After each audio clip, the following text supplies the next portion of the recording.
oni su, da vam pravo, oni su nije bilo vojske izraelske. To su grupe, terorističke grupe, Hagana i druge terorističke grupe koji su ubijali stanovništvo, iseljavali ovo, ono, ne znam šta nisu radili. I ljudi se boje, znate, naravno za svoju djecu, pogotovo ako imate puno male djece, šta će on? I šta ćete vi kao nenaoružana i netrenirana osoba?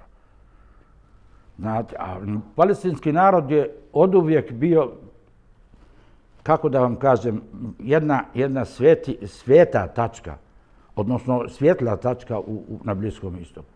Mi smo imali svoj novac, svoju državu, svoju zastavu, kako da vam svoj teatar, svoj unutrašnji saobraćaj određe. Mislim, kao i svaka država u ono vrijeme. Palestina kao takva, mislim, ja ću vam pokazati novac, ne kod mene, nego one slika, znate, novca palestinskog, tako koji. A imali smo i ostale službe koji su, Tel Aviv je bio jedno predgrađe Hajafa, gdje su Jevreji, gdje smo ih primili. Eto, i Golda Meir rekla, ja sam Palestinka.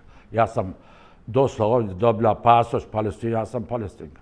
I ovi drugi lideri koji sad siju strata. Prema tome mi smo ih primili ko ljudi i tako dalje, pomagali im i sad vraćaju na ovakav način. Vrlo depresivno, vrlo tužno i neljudski. Ja ne odobravam, naravno, ubistvo civila. To je ružno, to je jako ružno. Ja sam ljekar i humanista prije svega. Ja ću pomoći svakom, vjerujte mi. Ja sam i u ratu ovdje u Bosni, koliko hoćete, i Jevreje, i operisao, i primao, i liječio, i kako god hoćete. Nikad mi nisam imao neki drugi pogled na te ljude. Razumijete? Tako da nespojeno s mozgom, zaista. Mislim, i ovi Zapad koji slijepo podržava, uopće ne znam, mislim, ne, kako da vam kažem, ne vide čitavu sliku. Vide šta sad, vidite, svaka akcija ima reakciju. Svaka akcija. Znači, ovo što su radili nekoliko mjeseci zadnji na zapadnoj obali, i ulazak u Gazi, u Al-Aqsa i ne znam nija šta su radili, moralo imati efekta. Nažalost, došao na ovakav način da je ubijeno nekoliko civila, ja ne znam tačno, mislim, zaista ne znam. Pa šta, pa ubijati civili, stalno ubijaju civili oni. A niko nije ni pitao, niti opravdao, niti izašao da kaže, evo vidite, pa nemojte to raditi. Vi ste 48. godine sa porodicom morali napustiti svoj dom i otići u Siriju. U Siriju, prvo u Liban, pa onda pješke do Sirije, možete misliti. Ili ste izbjeglica u Siriju? Ma, djeca, bosi, goli, znate kako je to. Ne možete, mi smo tražili u onim selima kad smo hodali, ljudi da nas hrane, da nemamo šta, kako ćete nositi to. I onda smo se stacionirali u Homsu, u gradu Homsu, to je u sredini Sirije, u kampu, palestinskom kampu. To je nije bilo ni vode, nije bilo ni obično stanovništvo toliko pijuće vode, pijaće vode, a kamoli nama. I druge, mislim, kako da vam, nehigijenske uslove, neljudske uslove. Ovdje sam došao kao stipendija jugoslovenske vlade dvojici Palestinaca iz Sirije. Došao ja i kolega. Prvo smo došli u Beograd, pa su drugi dan rekli da, eto, određeno da vi odete u Sarajevo. I mi smo došli u Sarajevo vozu. Naravno, prvo smo stanovali u studentski dom, zvao se Mahmud Bušatlija, ovaj gore. I počeli jezik učiti tu godinu, ostatak godine, i onda da se upišemo na fakultet. Ja sam mislio onda elektrika ili nešto. Međutim, vidim, svi idu na medicinu i ja sam išao na medicinu. Mislim, šta ću sam, znate, bolje kad je grupa, onda možemo pomoći jednom drugom. I tako završio medicinu. Međutim, nemam gdje otići tamo, jer moja porodica gdje nemaju šta jesti. Moja majka umrla, braća su oženjeni, tako, svaki ima ograničeno malo. Tako da ne može me izdržati ja i moju porodicu, mene i moju porodicu. Tako da sam ostao tu, počeo raditi prvo u hitnoj, kad sam završio medicinu, radio 8 mjeseci u hitnoj i onda sam primljen kao nagradne stipendije za uspjeh koju sam postigao kao najbolji strani student. Dobio sam stipendiju za specijalizaciju iz hirurgije. Naravno, završio opštu hirurgiju. U međuvremenu djeca, naravno, prvo jedno dijete u početku, pa onda za 8, kad završio medicinu, drugo dijete, pa onda treće i tako. I tu onda vezuješ se. Sad se djeca idu u školu, ne možeš, kako ćeš ih poremetiti i šta će biti od njih kad i nesređeno stane tamo. I onda, zato zbog toga sam ostao, tako da. Ali eto, mislim da sam vratio jedan dio, barem duga, prema Sarajevu, prema Bosni i Hercegovini. Pomogao svim ljudima, zaista. Pa grozno, znate, prvo ne mogu ja cijelo vrijeme, svaki dan, u svakom trenutku imam pred sobom ono što mi se desilo tamo, u Palestini. Znate, mozak ipak skuplja informacija i sa vremena na vrijeme pojavljuju se te u mozgu te slike užasa, neimaštine, gladi i tako dalje. A ovdje isto, ja sam htio spriječiti da se to desi ovdje. Htio sam pomoći ljudima, ako nije takva povreda da na kraju će umrijeti, onda sam pomogao, tu je spašeno zaista na 1000 ljudi. I to mi je satisfakcija velika u životu. Da sam jedan dio, kako da vam kažem, korisni dio mog boravka ovdje odradio zaista dobro.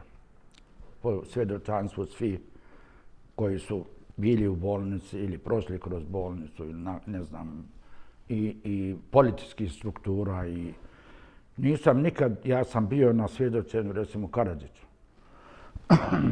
Nikad nisam osjetio mržnju. Nisam, ne osjećam, ne mogu osjetiti.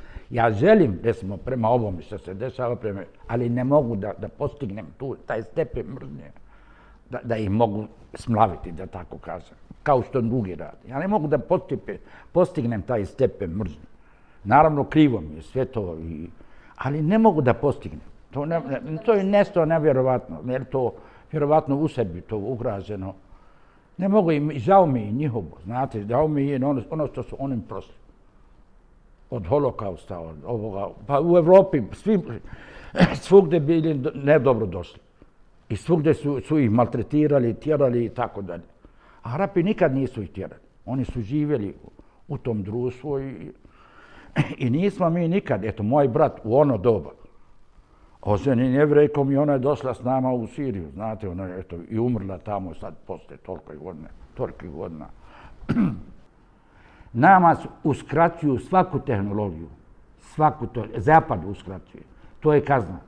Šta je Zapad radio, pogotovo i Amerika i Zapad od Iraka koji je bio napredna zemlja, od Sirije koja je isto tako bila jako napredna zemlja, od Jemena, od Libije. Čekajte, to je opšte oslabljenje nacije oko Izraela. Znači, oni su se pripremili da Izrael tako ponaša tako nasilnički. Oni su, kako da vam kažem, aminovali i stvorili takvu atmosferu kod Izraelaca. Da su oni superiorni u svemu. Apsolutno, pa mora, pa ja to vam kažem.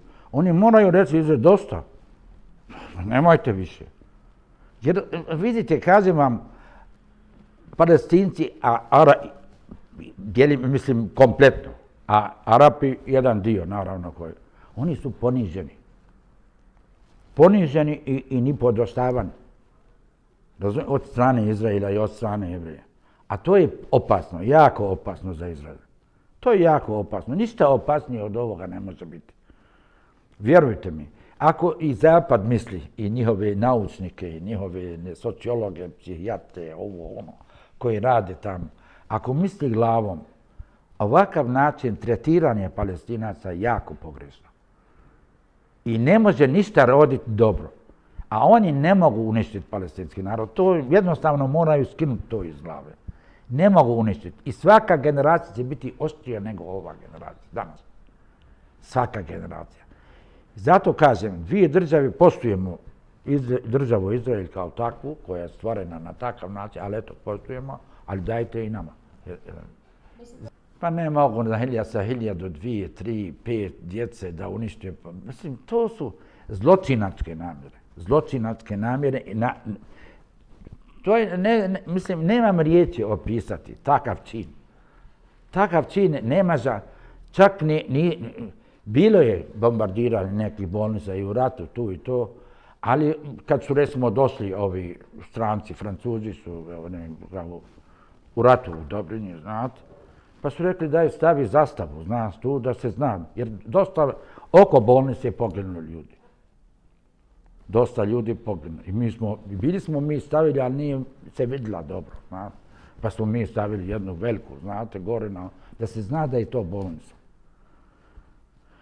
Međutim, ovo što zna se vidi, oni znaju, vidite, ima jedna Amerikanka, odnosno Izraelka koja u Americi živi, pa priča kako je bila na toj granici. Kaže, znaju oni da hoće samo Hamas da ubiju. Oni bi to, jer imaju sve pod mikroskopom, pod ovim, znate, i znaju sve, čak ne samo općenito kao kuće, nego i u kući što imaju. Toliko, mislim, ta obavještajna služba jaka. I nisu, znači, njihov je cilj da unište palestinski narod, a to ne mogu. Kažem vam, ako hoće miran svijet, mora to, mora se malo spustiti glas i dozvoliti Palestincima da ima svoju državu. Inače, mi i Zapad mora vršiti pritisak na Izrael da prihvati tako nešto, u Amerika. Jer vidite, niste mi prijatelj ako mi sve aminujete što ja kažem. Nego ako stanete, recimo ako ja nešto kažem pogrešno i stanete, ovo je pogrešno, zato što sam ti prijatelj, ti govorim.